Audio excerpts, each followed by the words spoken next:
The cruiser Eternal Dawn drifted through the cold darkness of space like a wounded animal waiting to die. Smoke filled its corridors. Fires burned in sections that still had air.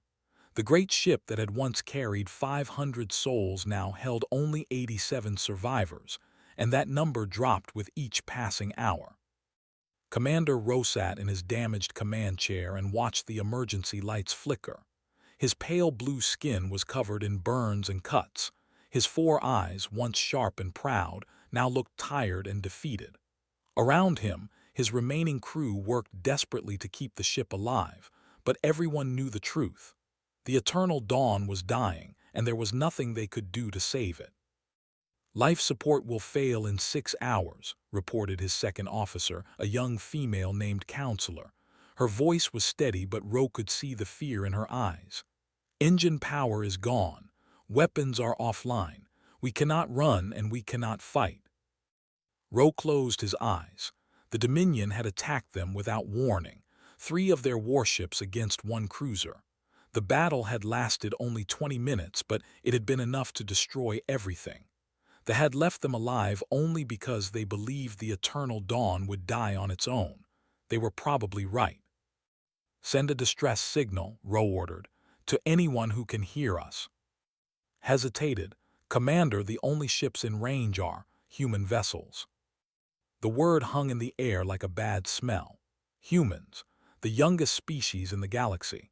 Primitive creatures from a small blue planet who had only discovered space travel 200 years ago. They had been sailing between stars for 10,000 years. Asking humans for help was like asking children to save adults. "Send the signal," Rowe repeated. He had no pride left, only the desperate need to save what remained of his crew. The signal went out into the void. For 3 long hours there was no response. Rowe began to accept that they would die here, forgotten and alone in the darkness between stars. Then, just as hope faded completely, a voice crackled through the damaged communication system. "Vessel Eternal Dawn, this is Captain Ho of the human salvage ship Steadfast Hope. We received your distress call. We are changing course to assist. Hold on. We are coming."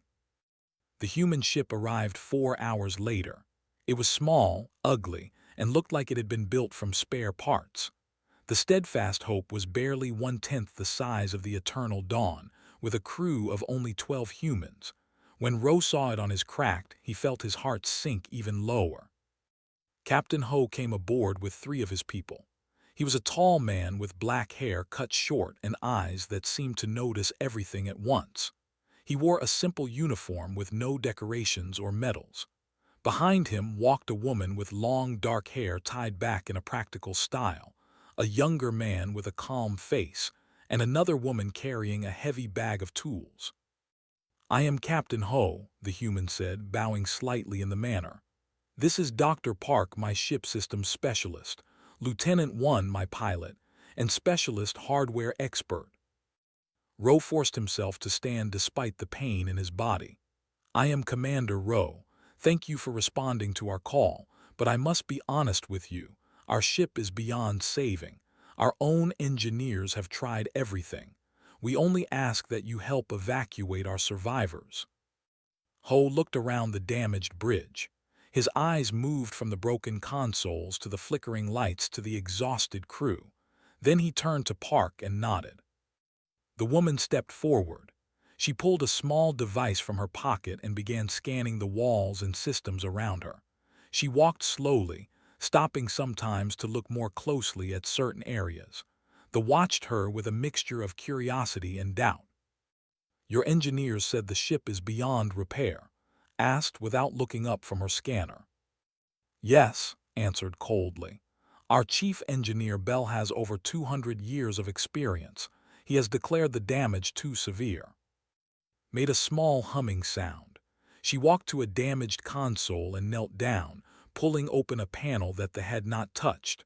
Her fingers moved through the wires and circuits inside. After a long moment, she stood up and turned to Captain Ho. "They are wrong," she said simply. His 4 eyes widened with anger. "Excuse me, you dare to question engineering knowledge. We have maintained ships like this for thousands of years. What could a human possibly understand that we do not?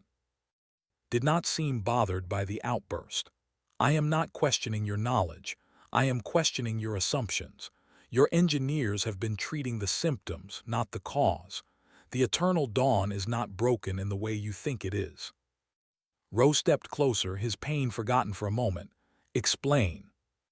Your main systems are not damaged, said. They are locked. During the attack, something triggered an ancient protocol built into your ship's core systems. The Eternal Dawn shut itself down to prevent further damage.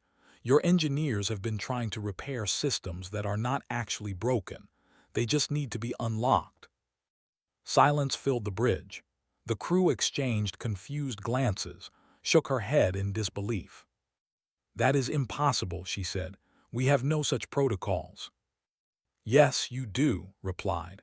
Your ancestors built them into the original design, but it seems the knowledge was lost over the generations.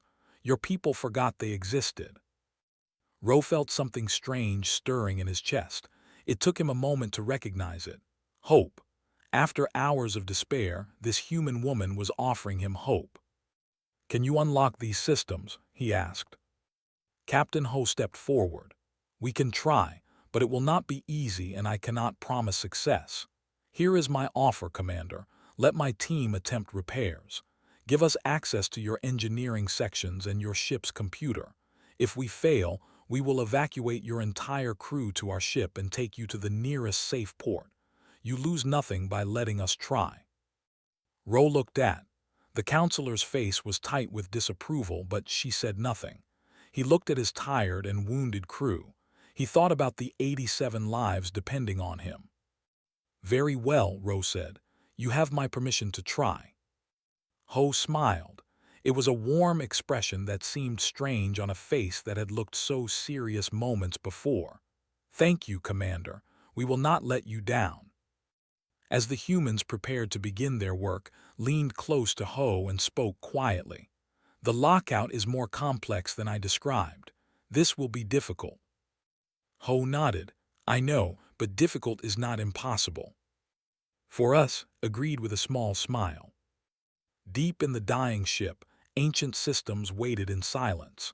They had been sleeping for centuries, forgotten by the very people they were designed to protect. Now, human hands were about to wake them up. The Eternal Dawn did not know it yet, but its story was just beginning. The engineering deck of the Eternal Dawn looked like a battlefield after the war was lost. Broken pipes hung from the ceiling. Sparks flew from damaged consoles. The floor was covered in debris and the bodies of machines that would never work again. Chief Engineer Bell stood in the middle of this destruction with his arms crossed and his 4 eyes filled with contempt. This is foolishness, he said as the humans entered his domain. I have served on ships for 237 years. I know every circuit, every wire, every system on this vessel. If I say the ship cannot be saved, then it cannot be saved. Park walked past him without responding. She was already focused on the massive computer core that filled the center of the room. Followed her, opening her bag of tools and laying them out on a clear section of floor. Lieutenant 1 stayed near the door, watching everything with his calm, patient eyes. Captain Ho faced Bell directly. Chief Engineer, I understand your doubt. You have every reason to question us, but we are not here to replace your knowledge or insult your experience. We are here to offer a different perspective. That is all. Bell's blue skin darkened with anger. A different perspective. You humans have been traveling between stars for barely 2 centuries. My people mastered space flight before your ancestors learned to make fire. What perspective could you possibly offer? A fresh one, Ho said simply. Sometimes when you know something too well, you stop seeing it clearly. We have no history with this ship. No assumptions. We see only what is actually here. Before Bell could argue further, called out from the computer core. I found it. Come look at this. The humans gathered around her. After a moment of hesitation, Bell and a young technician named joined them. pointed to a section of code displayed on her portable screen. "This is the lockout protocol," she explained. "It is buried deep in your ship's original programming. When the attack caused critical damage to certain systems, this code activated automatically. It shut down all major functions to prevent a complete core meltdown." Bell studied the screen with narrowed eyes. "I have never seen this code before." "That is because it was written into the ship's base programming 10,000 years ago," said. "It predates every update and modification your people have made since then. The lockout was designed to save the ship, but no one remembered it existed, so no one knew how to unlock it." The young technician leaned forward with curiosity. "Can you unlock it?" "Yes," said, "but it will take time. The code is protected by multiple layers of security. Your ancestors did not want this system to be tampered with by accident." "How much time?" Bell demanded. "Several hours, maybe longer." The chief engineer made a sound of disgust. "We do not have several hours. Life support fails in less than 4 hours now." Looked up from where she was examining a damaged power conduit. "Then we work on 2 problems at once. I can keep life support running while works on the lockout." Bell laughed bitterly. "Impossible. The life support system requires parts we do not have. The conduits are destroyed. You cannot simply wish them back into existence." Reached into her tool bag and pulled out a handful of strange objects. Metal strips, wires, small components that looked like they came from a dozen different machines. "I do not need your parts. I will make my own." What followed was something that Bell and the crew had never seen before. Did not repair the damaged systems. She rebuilt them using whatever materials she could find. She stripped wires from broken consoles and twisted them into new shapes. She cut metal panels from the walls and bent them into replacement parts. She used tools in ways they were never designed to be used. Watched her with growing amazement. "You are not following any procedure I recognize. This is not standard engineering." Smiled without stopping her work. "Standard procedures are for standard problems. This problem is not standard, so I use non-standard solutions." "But the specifications," protested. "The tolerances, everything must match the original design." "Why?" asked. The question seemed to confuse the young. "Because that is how it has always been done." One spoke from his position near the door.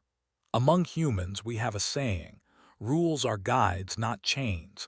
They tell you what usually works. But when the usual way fails, you must find a new way."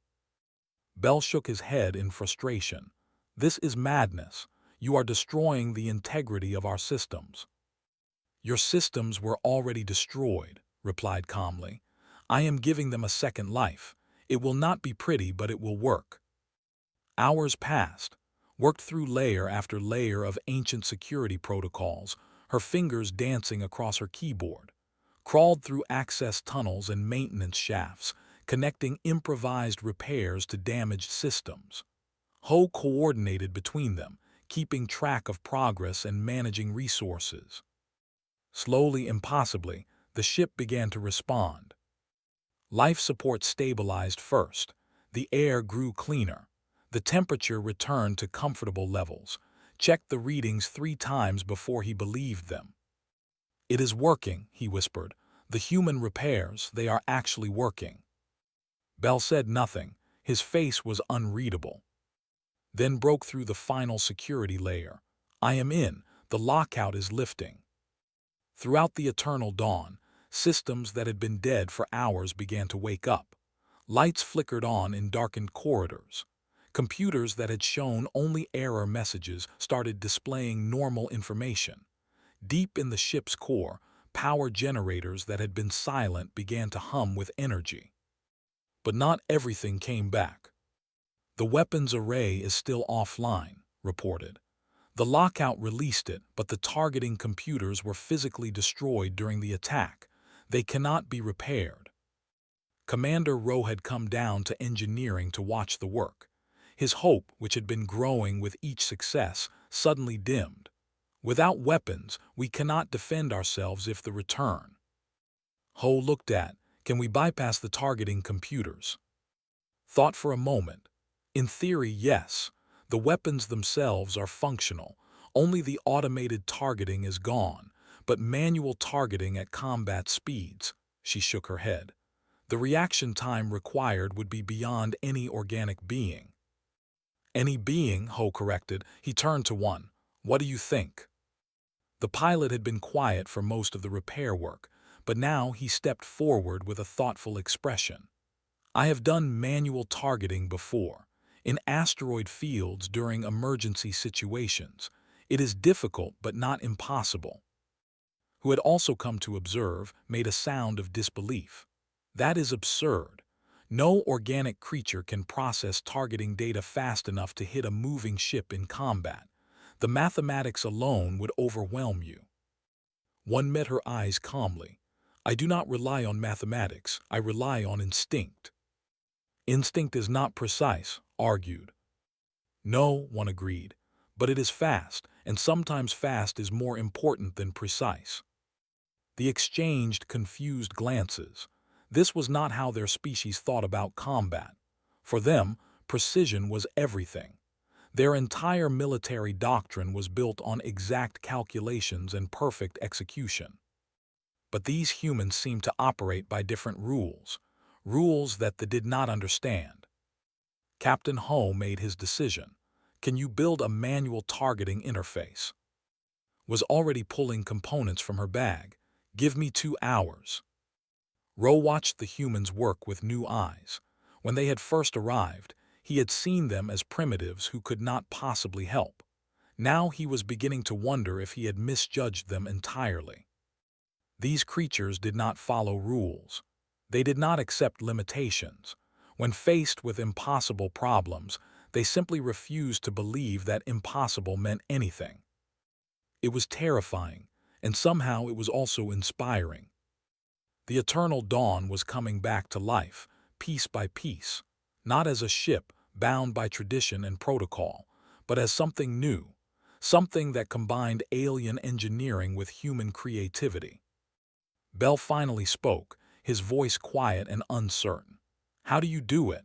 How do you look at broken things and see possibilities instead of failures? Ho considered the question carefully before answering. Because we have been broken many times ourselves, and we have learned that broken does not mean finished. It just means you need to find a new way forward.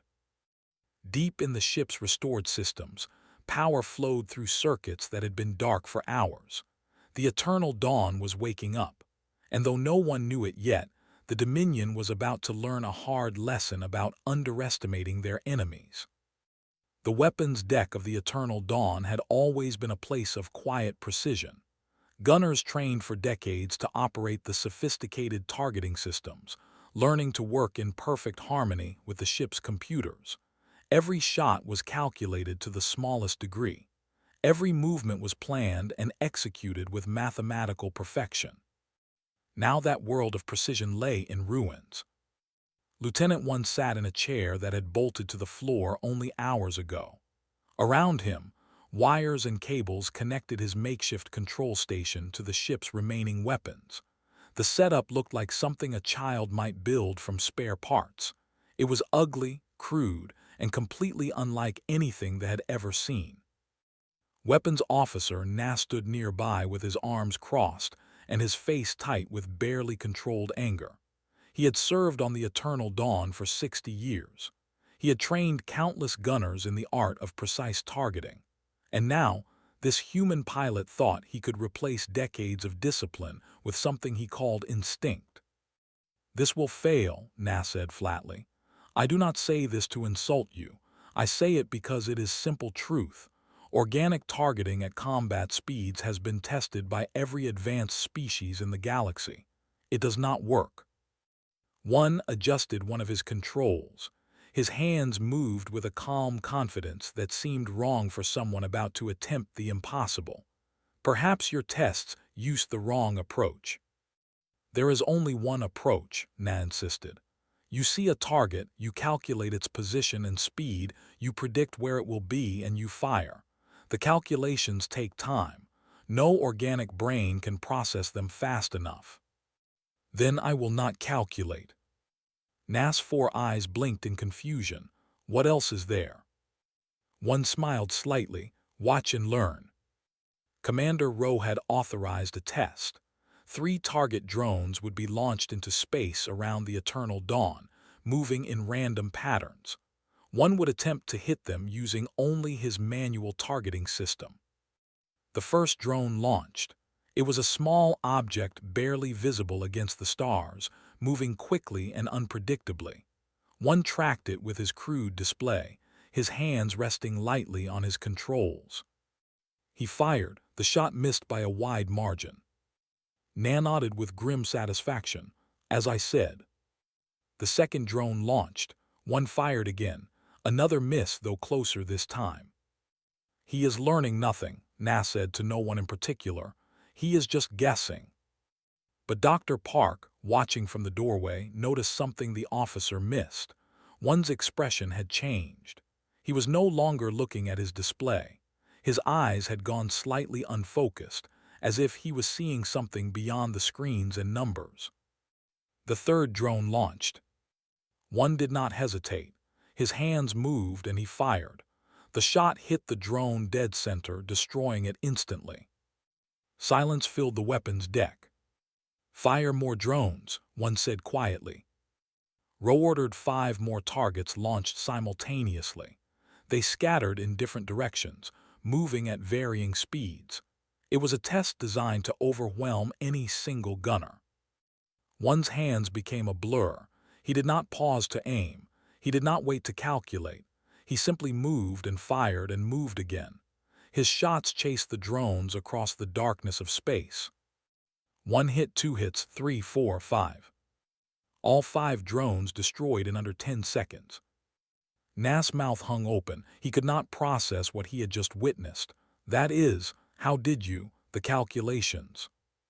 I told you, one said, finally relaxing. I did not calculate, I felt. Counselor had entered during the test. She stepped forward now, her scientific curiosity overriding her earlier skepticism. Explain this to me. What do you mean by feeling? One considered the question. When I watch a target move, my mind does not see numbers and angles. It sees patterns, rhythms. Every moving object has a flow to it. I do not try to predict where the target will be using mathematics. I feel where it wants to go. That makes no logical sense, said.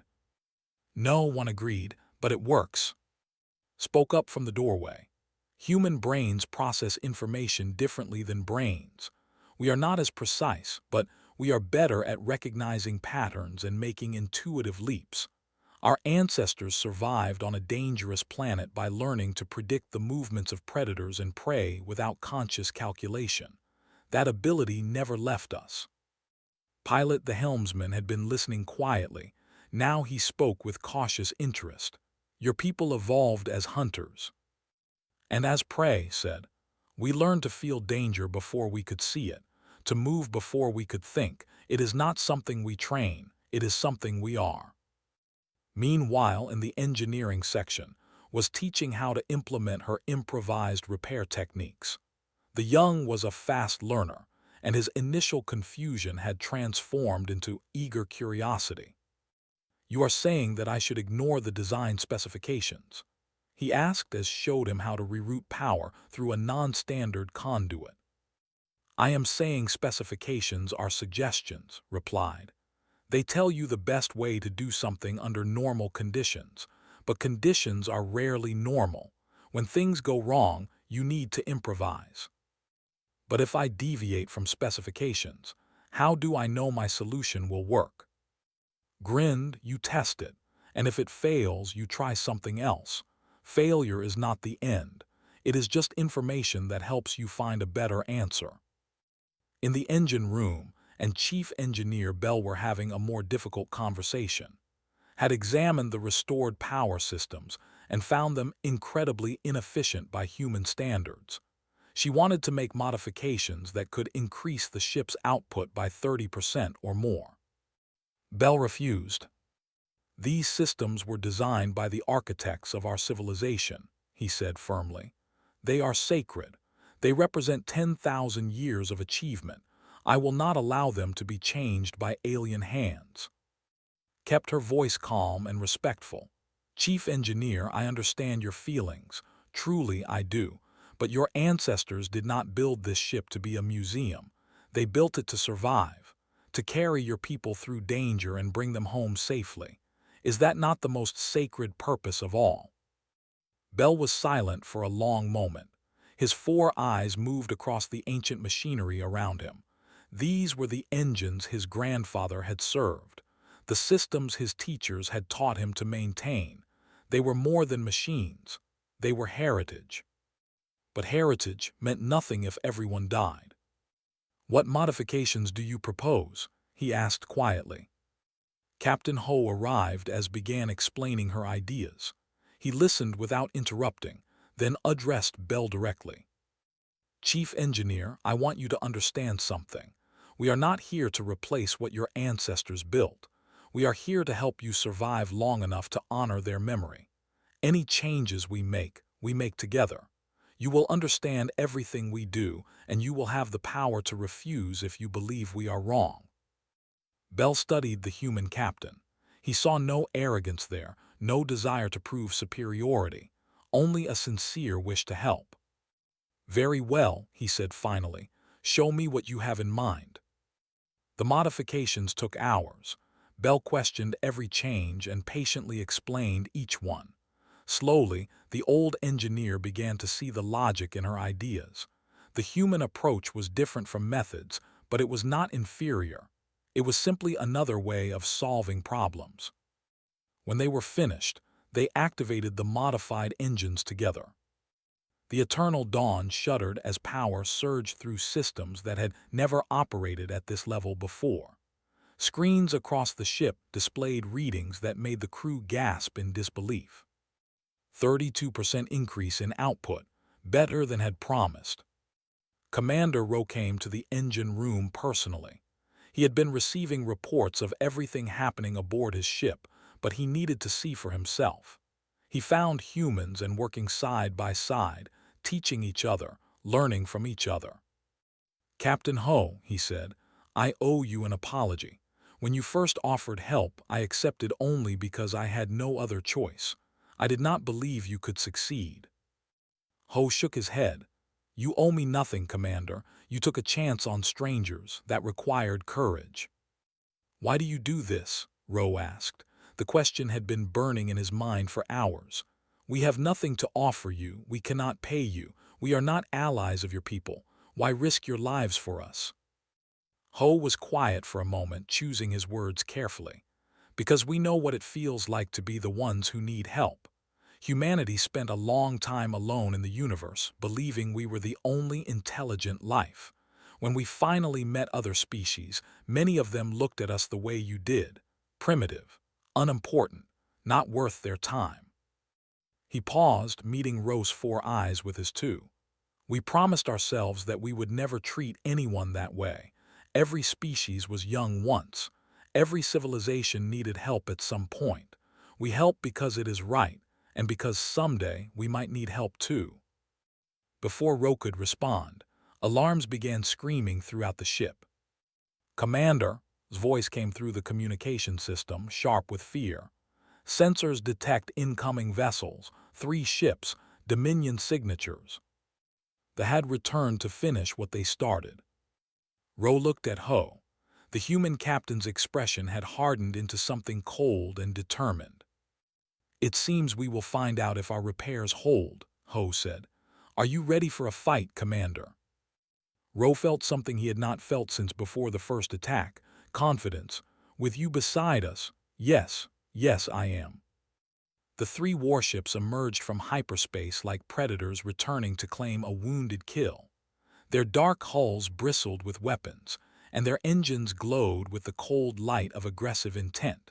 At the front of the formation flew the flagship of Commander, a warrior who had never known defeat.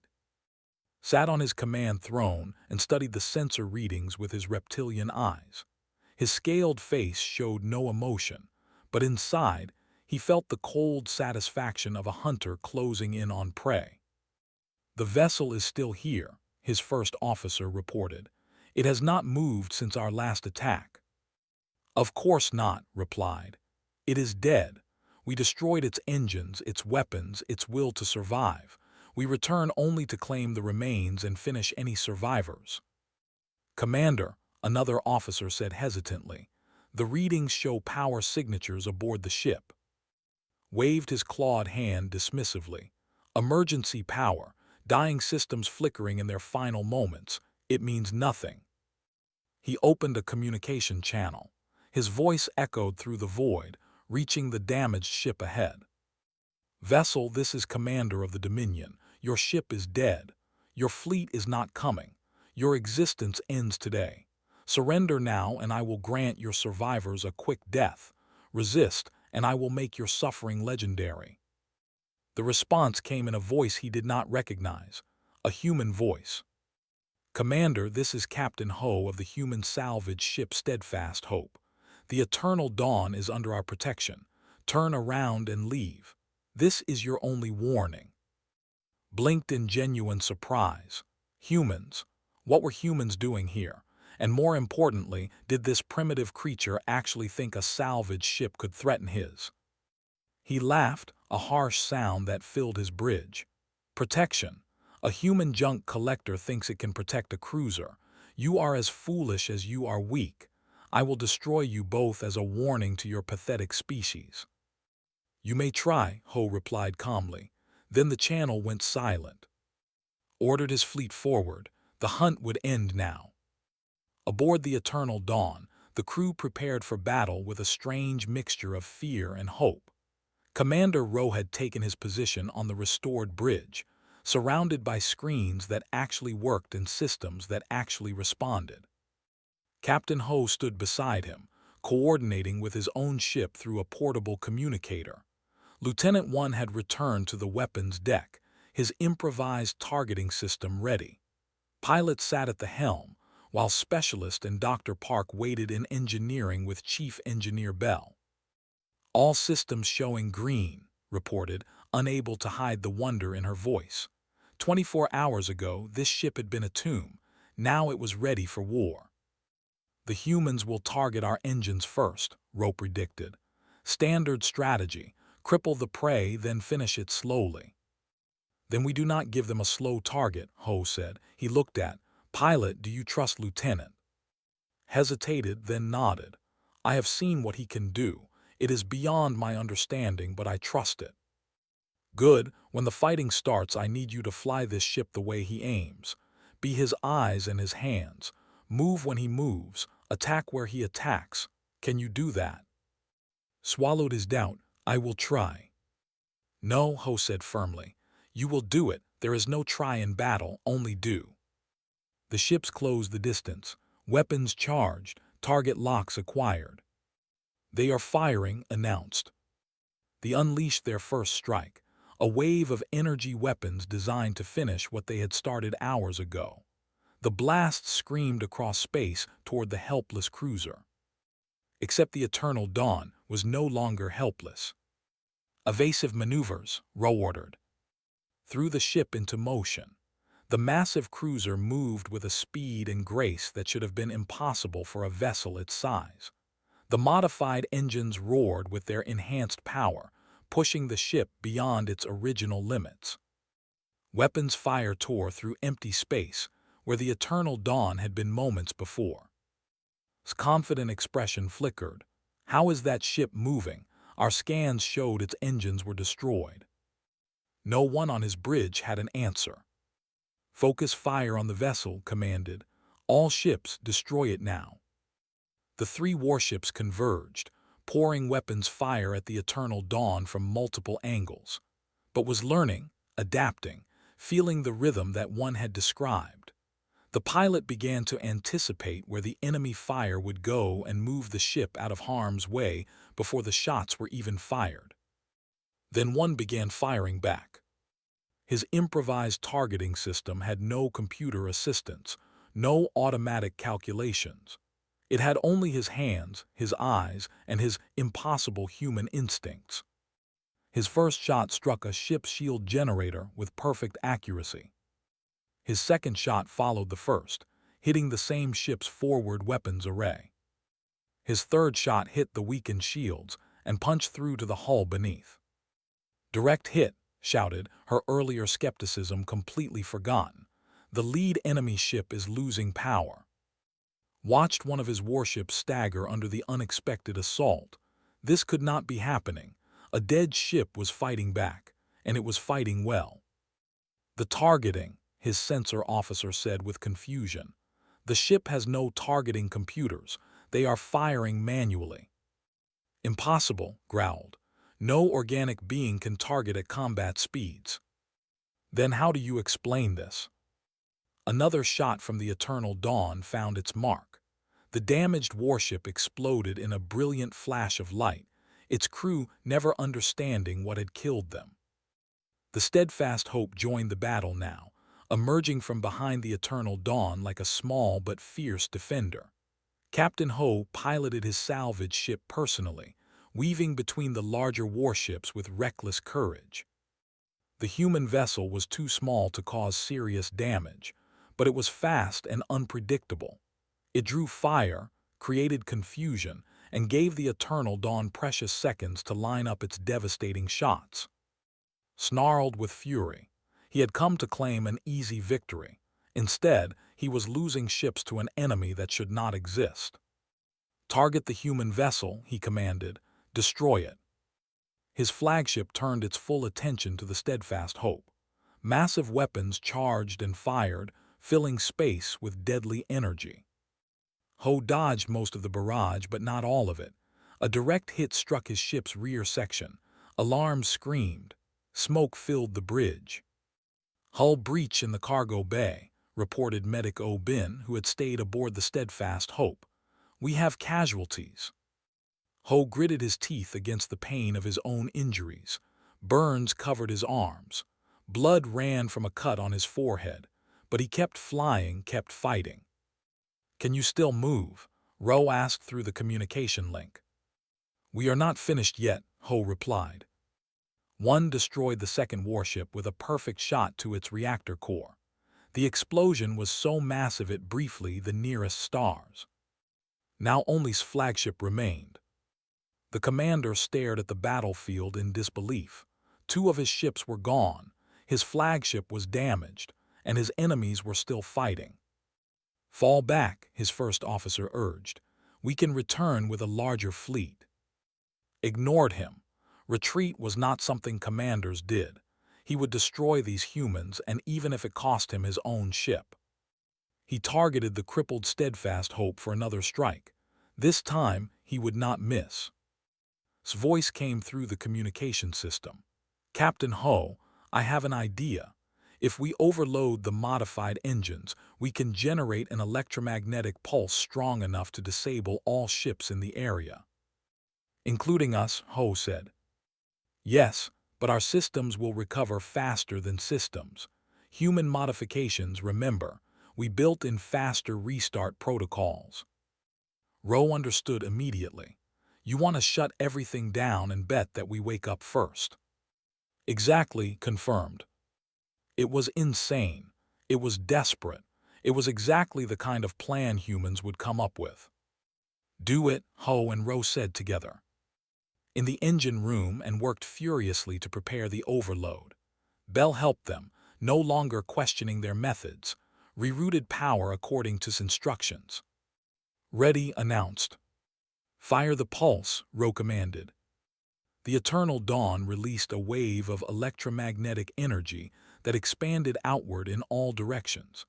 It struck the flagship first, then washed over the Steadfast Hope and back across the Eternal Dawn itself. Every system on every ship went dark. Found himself floating in darkness, surrounded by dead consoles and silent machines. For the first time in his long career, fear crept into his hearts. Aboard the Eternal Dawn, and humans waited in the lightless void. Seconds stretched into eternities. The only sound was the breathing of crew members who had given everything they had. Then slowly, lights began to flicker back on. The human modifications worked. The Eternal Dawn systems rebooted, one by one, faster than any ship should have been able to recover. One's targeting console came alive. He found the helpless flagship on his display. His hands moved to the firing controls. One final shot, one perfect hit. Commander died without ever knowing what had killed him. His flagship broke apart in a silent explosion, its debris scattering across the stars. The battle was over. Aboard the Eternal Dawn, exhausted crew members of two species looked at each other with new eyes. They had faced death together. They had fought together. And somehow, impossibly, they had won. Captain Ho's voice came through the communications, tired but filled with warmth. "Well done, everyone. Well done." Ro looked around his restored bridge at the mixture of and human faces. Something had changed here today. Something important. The ship that was meant to die had become invincible, not through superior firepower or advanced technology, through the strange, wonderful, terrifying power of human will. And this was only the beginning. The Eternal Dawn emerged from hyperspace above and the response was immediate chaos. Defense platforms powered up. Communication channels exploded with demands for identification. Warning signals screamed across every frequency. The ship that had been declared lost was returning home. High Counselor Mora received the news in her chamber atop the tallest tower in the capital city. She was an ancient, her pale blue skin marked with the silver patterns that came with extreme age. She had served on the High Council for 300 years. She had seen wars, disasters, and miracles, but she had never seen anything like this.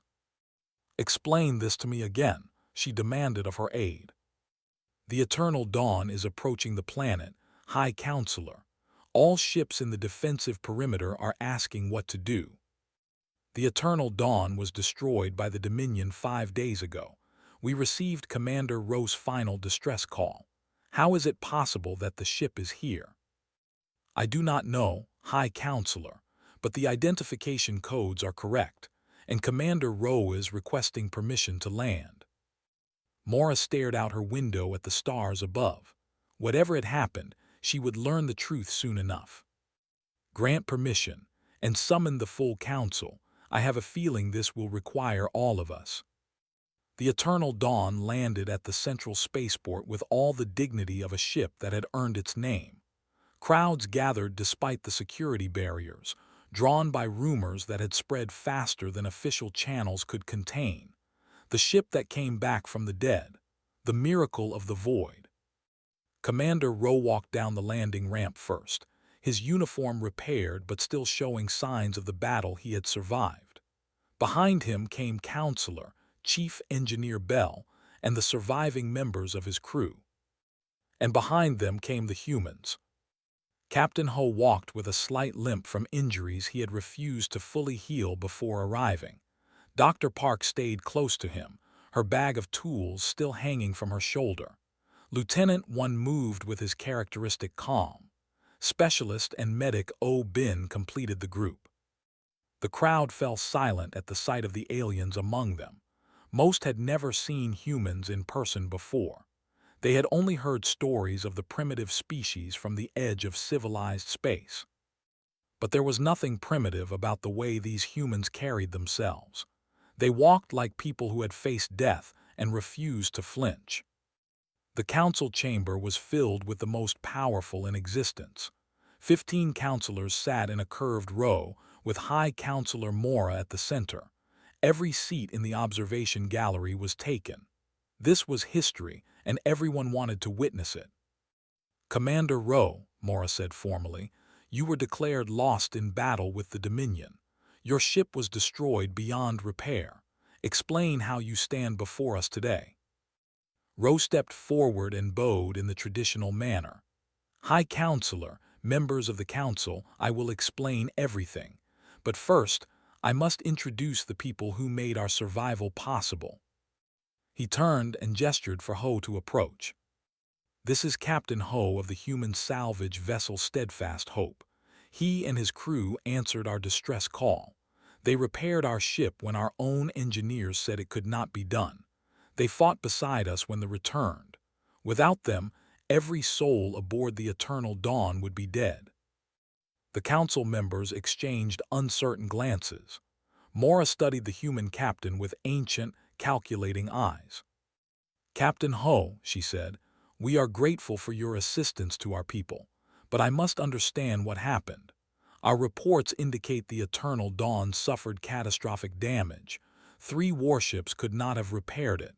How did your small crew succeed where our technology failed?"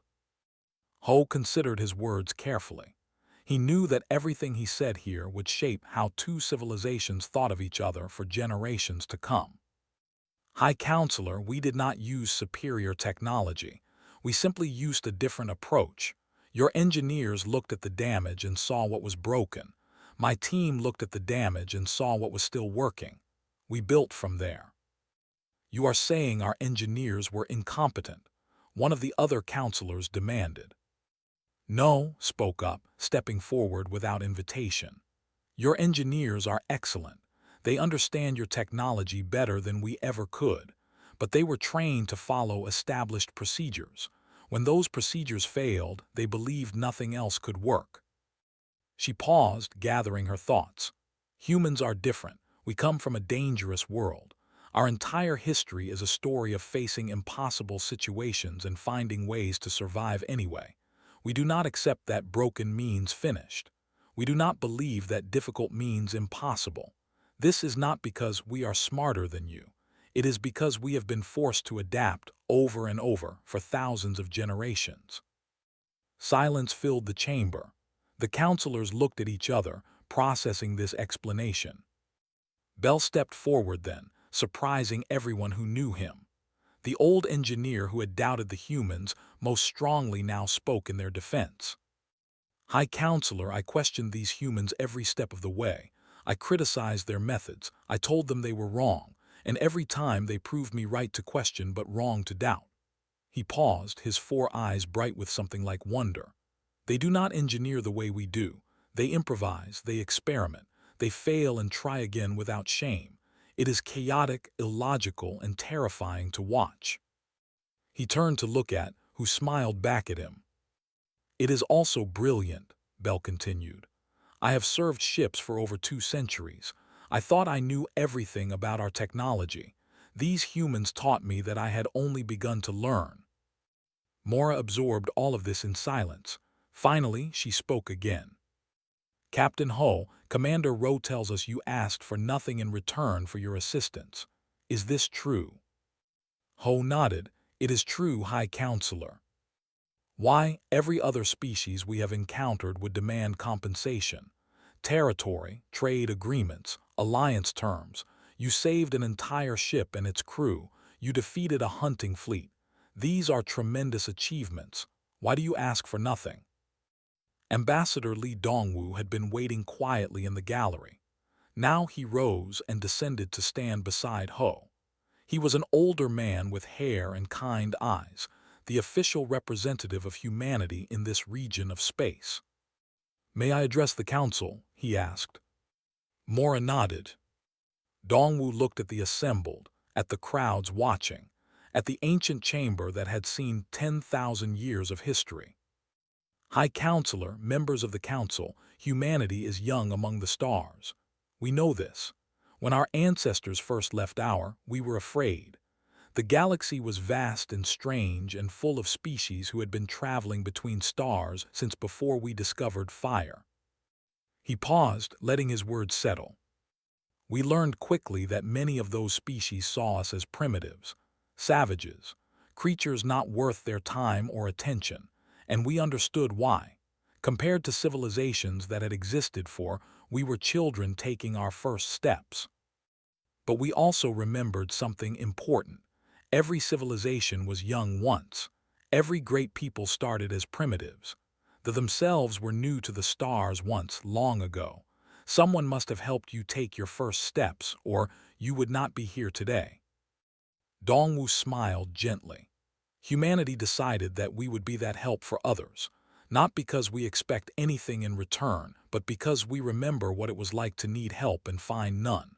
We help because it is right, because kindness ripples outward through time in ways we cannot predict, because someday we might need help too, and we hope that the universe remembers how we treated others. The chamber was completely silent. Even the most skeptical counselors seemed moved by his words. Mora stood slowly, her ancient joints protesting the movement. She walked down from her elevated seat, past the other counselors, until she stood directly in front of Captain Ho. "In 300 years on this council," she said quietly, "I have never heard anyone say what you have just said. I have heard demands, threats, negotiations, political maneuvering, but I have never heard a species simply offer friendship without expectation." She extended her hand in the human manner, a gesture she had clearly studied. The people would be honored to be friends of humanity. Ho took her hand and shook it gently.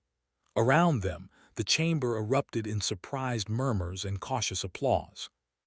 Later, after the formal ceremonies and diplomatic discussions, Ho and Ro stood together on an observation platform overlooking the capital city. The sun was setting, painting the sky in colors that seemed impossible on this alien world. "My ship will never be the same," Ro said. "The modifications your crew made have changed it fundamentally. It is more powerful now, but also different, not quite anymore." "Is that a bad thing?" Ho asked. Ro considered the question. "A few days ago I would have said yes. Our traditions matter deeply to us. Our connection to our ancestors defines who we are." He paused. "But now I am not sure. Perhaps change is not the enemy of tradition. Perhaps it is how tradition stays alive." Ho nodded. "Where we come from, we have a saying. Ships are safe in harbor, but that is not what ships are built for. I think your ancestors would be proud that their ship sailed into danger and came back stronger." Ro turned to face the human. "Captain, may I ask you something personal?" "Of course." "When you first received our distress call, you must have known the risks. A damaged alien ship, hostile enemies nearby, minimal chance of success. Why did you come?" Ho was quiet for a long moment.